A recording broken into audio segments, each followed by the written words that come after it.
Pumping the brakes on divorce or go ahead and finalize this separation? I don't know what to do. Context. Both roughly 40 years old, 2 kids elementary age, housed in the suburbs, typical suburban family. About 6 months ago, my wife came to me and said, I want a divorce. No chance of reconciliation, no doubt in her mind. But peaceful, and I'll be fair, it was peaceful, it was respectful. There was no infidelity, there wasn't even much tension or drama to it. To be blunt, I think we've both been unhappy a long time. Long list of, you don't do this, countered by, well, you don't do that. We both contributed to the problems. It just wasn't working. So she came up with a plan and I agreed to it. Told our friends and family what's happening, including our kids. Totally embarrassing and humiliating to go through that. Sold the old house and moved to an apartment while she bought a more modest home she could afford. We settled on a parenting/custody arrangement and child support admin. No lawyers, all mediated, all relatively peaceful. I have the kids about a third of the time, mostly weekends, because I work full-time in an office while she works part-time from home and has unlimited flexibility. All of this has pretty much nuked my life. I feel shame around everyone I know, like it's a reflection on me and what I didn't do right. I sold a house I loved, in a neighborhood I loved, with neighbors I loved and hung out with all the time. I radically downsized my life in a moving process, trashed tons of old memorabilia and collectibles, some of which I regret. But knowing I would move to an apartment, I didn't feel like I could or should take much with me. I was sad to let go of so much along the way.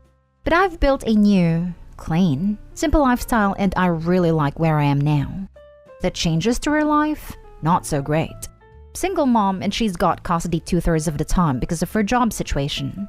I pay fairly healthy child support payments because I was the breadwinner, but it still sets her up for tight finances.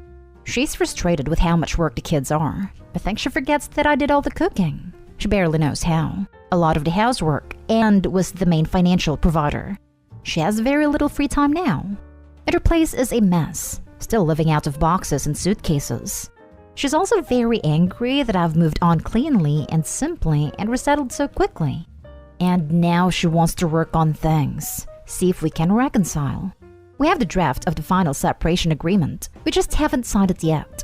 The state we live in requires one of those live apart and wait 12 months things before a divorce can be final. On the one hand, that's my wife, the mother of my children. Of course I still love her, but I also acknowledge the old problems haven't been addressed at all. I see no evidence things have changed, only an acknowledgement that she wants to. But how does that even work when I'm living apart and we spend no time together? But in fairness, she didn't cross any boundaries like cheating or spending a ton of stupid money. She didn't trash me behind my back. All that to say, no red lines were crossed for me. On the other hand, a life I enjoyed has been nuked. I've moved away from a place I loved and let go of things I didn't want to. Shouldn't have had to. She created this mess entirely because she skipped over the part where you can get marriage counseling and moved straight on to giving up on us. She had some trauma during COVID and how that impacted her life, but our marriage was outside of that. I think she projected a lot of non-related problems in her life into the marriage. She is asked to go to counseling and kinda started to get into some of the things we could work on. But she seems to gloss over the parts where she's nuked a life I enjoyed. Acts like I can just move into her new place and it's no big deal. But let's definitely focus on how we both got us into this mess. I just have a hard time accepting that premise. We both made our marriage less than ideal, but only one of us totally ruined our situation. We were just about to sign the final separation paperwork. I'm not sure if I still should. Feels like I'm slamming a door in her face when I'm open to counseling. Yet at the same time, if we can't work things out, it feels like we're at the clock and everything by not signing. And my confidence is low because I still don't think she's accepting how much she's escalated the situation by handling this so poorly.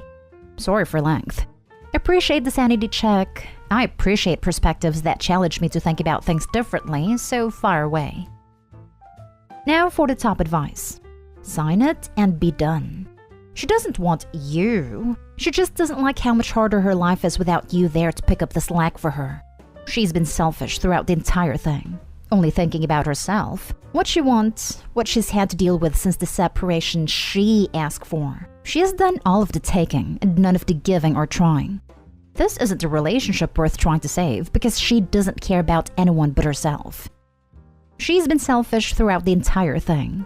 Totally fair and accurate statement. But it is selfish of me to not consider that perhaps she can change, improve, get better, or that there are significant impacts to my children. Those kids are my sacred responsibility in life. Sure, my marriage wasn't perfect, but it also wasn't hostile or violent, and my kids had it great. I don't want to give them a fake life, but I struggle to see how this doesn't hurt my relationship with them. I see them so much less. Yet at the same time, I see no path to keeping my job and doing more than I am. Catch-22. From what I can read, Opie, be very careful. If you do want to reconcile, make sure it's a two people's effort. She only realized what she lost once she was alone and pretty much broke. I'm not saying she only wants you for that, but I think it plays a role.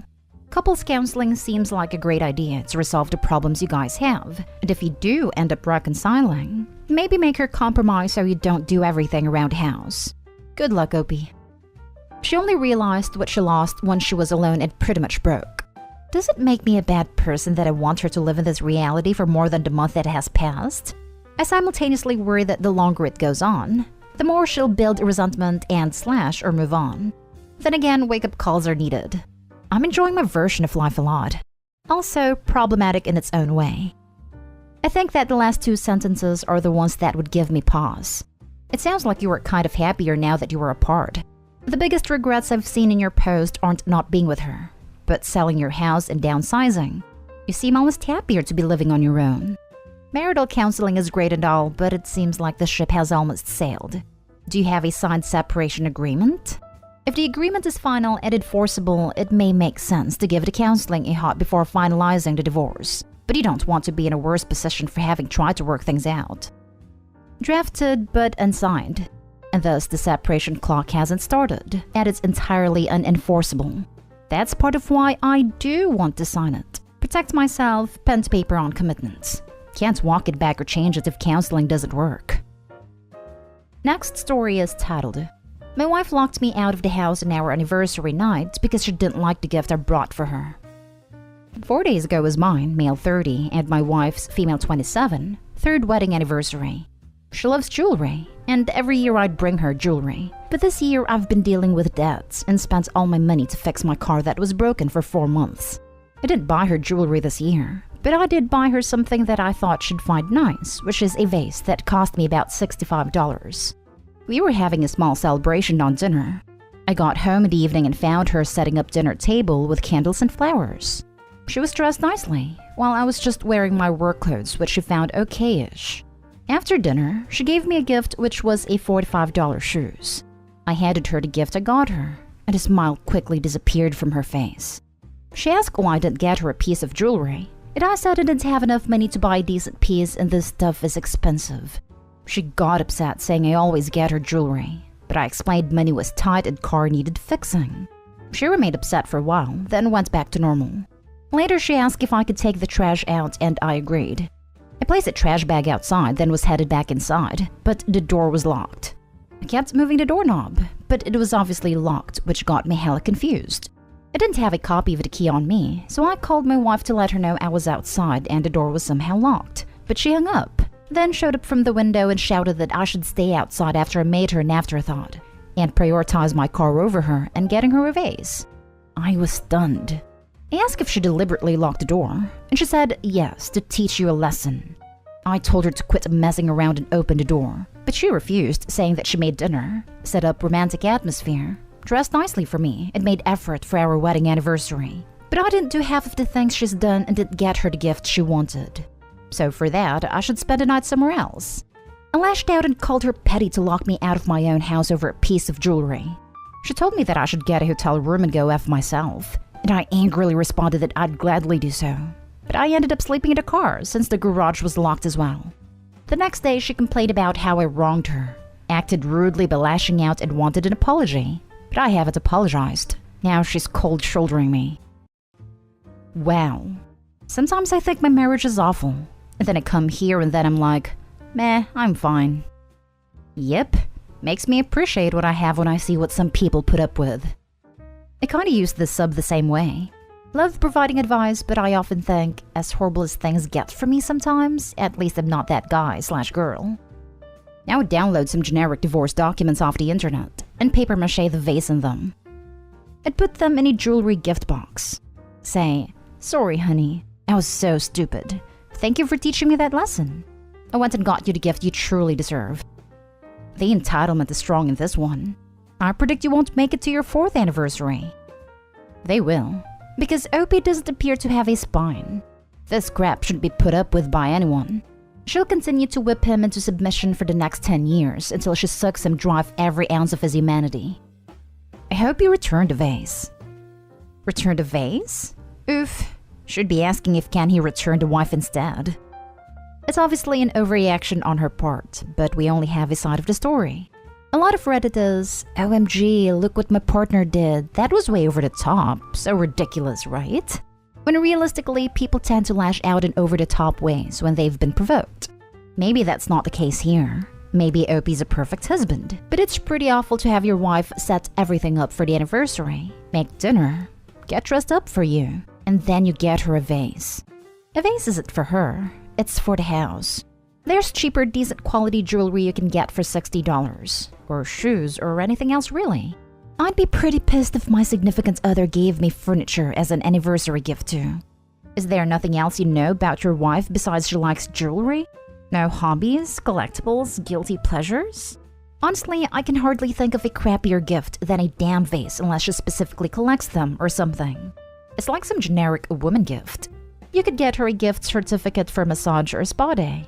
Did you get her flowers or a card? Why did she do 90% of the work and you showed up with a vase?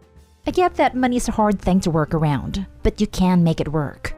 If you truly cared and felt terrible about the lack of money, a heartfelt card can mean a lot. I genuinely hope you at least gave her that. Now for the last story. Am I making a mistake or did I outgrow my husband? I, 33 female, met my 36 male husband when I was 20 and he was 23. Over the past years, I finished school, become reasonably successful in my career, and identified my goals. During the same time, he has been in retail management and slowly getting promoted within his company at a store level. He has goals for promotion, but hasn't been interested in anything more, either professionally or personally. He is kind and supportive, but he does not understand what I do, does not ask me about my day, finds it hard to have deeper conversations about our future, and isn't interested in seeking higher education because he doesn't know what to do, but hasn't attempted to research or explore his options. Over the past few years, I've found myself having to remind him of small things. Some things consistent with ADHD, others not, like basic household chores, following through with the things he offered to do, or helping our families with the things he promised. When I try to have conversations in our future or his goals, it's vague and I have to pull information from him. When we first met, his kindness and flexible demeanor were positive attributes, but now I feel like I have to be the one to guide our future without any input from my partner. The decision fatigue from work makes this overwhelming, and honestly, not what I need anymore. All of this has been getting to me, and I feel more like his mother than his spouse. We spoke about what I need, conversations, household support, and feeling like I have grown and evolved into a different version of myself that I really like, and he only stated that he thought I was happy and feels blindsided. I asked him to show me he is willing and capable of growth, but I'm already questioning his ability for sustained change.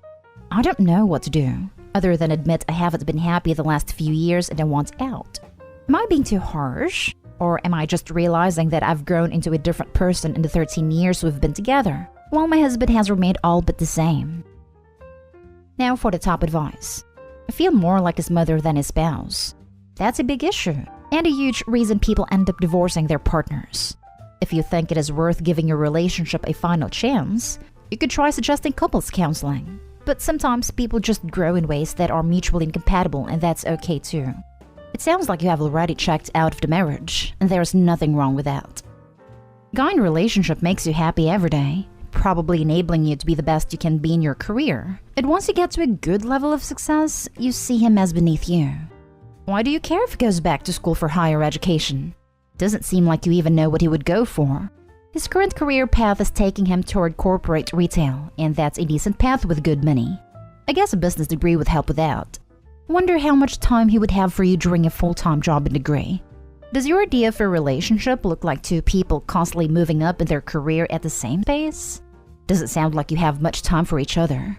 Maybe your idea is that the man carries the woman financially, and you're disappointed that you make more. Don't even know if you do actually. Maybe you just don't like his job. You didn't outgrow him. You grew an insufferable ego. I think it might go beyond this. Your post resonates a lot with me. I had a boyfriend in high school and a bit after who was very nice. He was always proud of me. I'm going to college, I just got a new job, I'm so smart. He would really build me up, but he never did anything to improve himself. He was content with where he was in life, but proud of me for doing better. He would often say I was out of his league, which was when I had to encourage him and help his self-confidence.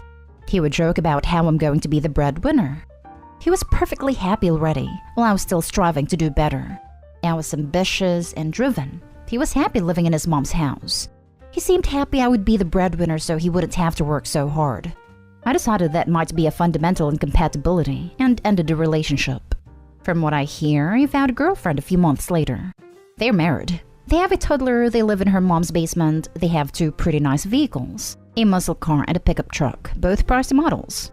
Knowing the jobs they have, their household income is probably half of my individual income. I'm married. Husband and I are happily child-free. Live in our own condo, plus have a progress into a down payment. Single vehicle between the 2 of us that is nice quality and has many features, but is not flashy. We have both been promoted at work every 1 to 2 years, and our income reflects that. I know I come off as a braggart, and I'm sorry for that. But my point is that my ex is very happy with his life, and I'm very happy with mine. They're diametrically opposed though. I wish I could be happy with what I have the way he is, but I'm not. And that has driven me to improve myself constantly. I'm happier for it, and I'm very proud of what I have accomplished. But I wouldn't have been happy if I had tried to do this with him. I would have felt like I was dragging a dead weight, and he would be unfulfilled that I never want to bear children and stop working so hard to spend quality time with him and a kid. We wanted different things. Our ideal life looked very different, even if he said what I wanted to hear to avoid